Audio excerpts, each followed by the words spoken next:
जबकि आप जानते हैं कि देश पर अंग्रेजों का शासन था और उन्होंने अंग्रेजी को किस तरीके से पूरे देश में लागू किया। किसी ने कहा है कि अगर किसी देश को नष्ट करना है तो सबसे पहले वहाँ की भाषा पर अधिकार कर लीजिए आप। अगर आप उस भाषा पर अधिकार कर लेते हैं उस देश के, तो निश्चित रूप से आप उस पर शासन कर देंगे। और जब हमारा देश स्वतंत्र हुआ तो हमारे देश में 14 सितंबर 1949 को हिंदी को राजभाषा के रूप में घोषित किया गया, लेकिन दुर्भाग्य रहा उसके साथ साथ अंग्रेजी को सह राजभाषा के रूप में लगा दिया गया। और आज तक वास्तव में राजभाषा है क्या?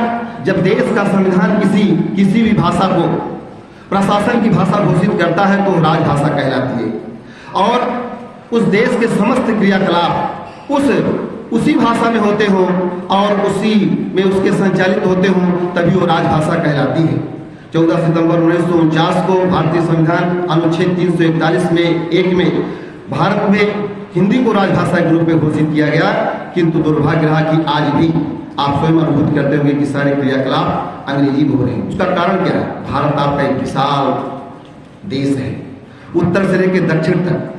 एक बार मुझे भी हरियाणा के गदपुरी में जाने का अवसर मिला था, जहां पर संपूर्ण भारतवर्ष आया हुआ था, और वहां पर जब मैंने देखा कि दक्षिण भारत के लोग अंग्रेजी में इस तरीके से काफी संख्या में थे, वो अंग्रेजी बोल रहे थे, तो हमें लगभग 8-10 प्रांत के लोग किस तरीके से नेतृत्व कर सकते हैं। लेकिन आज भी हम अपनी इस भाषा के लिए, हिंदी के लिए लड़ाई लड़ रहे हैं और लोग इस पे लगे हुए हैं कि अंग्रेजी उसके साथ बनी रहे।